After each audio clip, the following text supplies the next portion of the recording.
अपना इनाम देती है। नए आरंभ की शुरुआत। पिता के जाने के बाद रामू ने ठान लिया कि अब वह गांव छोड़ेगा नहीं। उसने शहर से लौटे कुछ युवाओं को बुलाया और कहा, हम अपने खेतों को फिर से जिंदा करेंगे।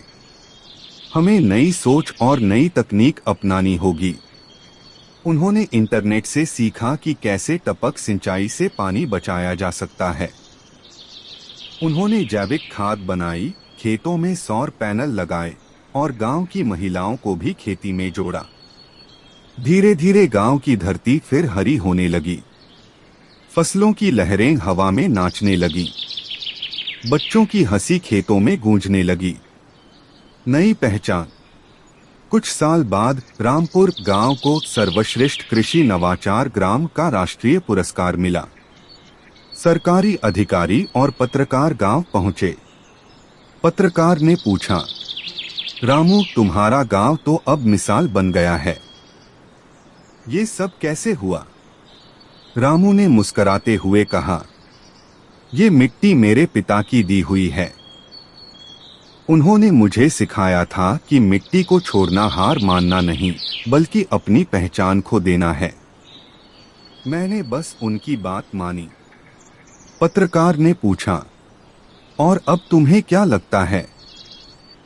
रामू बोला, अब मुझे समझ आया है, सुख शहर की इमारतों में नहीं, बल्कि खेतों की खुशबू में है।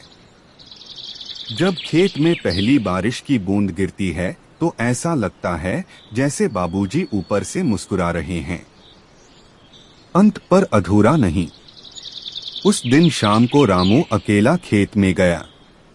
मिट्टी की मुट्ठी उठाई और आंखों से लगाई। उसकी आंखों में आंसू थे, पर होठों पर मुस्कान थी।